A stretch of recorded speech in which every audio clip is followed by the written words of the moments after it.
আপনার শিশুটি কি রাত্রে ঘুমাচ্ছে না? সারারাত জেগে থাকতেছে? বা এমন হচ্ছে যে থেমে ঘুম থেকে উঠে যাচ্ছে, ঘুম থেকে উঠে কান্নাকাটি করছে, চিৎকার চেঁচামেচি করছে। তার কি কিছুটা ঠান্ডার সমস্যা আছে? বা শিশুটা কি প্রচুর পরিমাণে পানি দিয়ে খেলা করে বা আইসক্রিম বা তরল জাতীয় বা ঠান্ডা জাতীয় খাবারগুলো একটু বেশি পছন্দ তুলনামূলকভাবে? নাক ডাকার স্বভাব আছে? এই ধরনের যদি সমস্যা থেকে থাকে আপনার শিশুর, আপনি ধরে নেবেন শিশুটার এডিনয়েডের সমস্যা থাকতে পারে।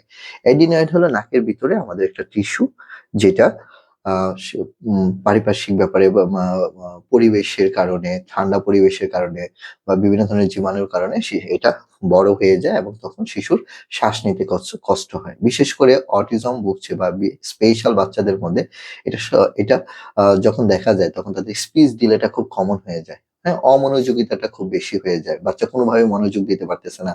খিটখিটে মেজাজ হয়ে যায়। আচরণের মধ্যে খিটখিটে, খাবার খেতে সমস্যা হয়, ঘুমাতে সমস্যা হয়।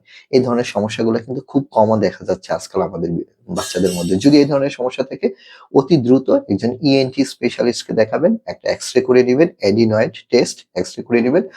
পাশাপাশি মুখের ব্যায়ামগুলোর জন্য আপনার নিকটস্থ একজন অকুপেশনাল থেরাপিস্ট এর শরণাপন্ন হবেন। ভালো থাকবেন, সুস্থ থাকবেন। আসসালামু আলাইকুম ওয়া রাহমাতুল্লাহি ওয়া বারাকাতুহু।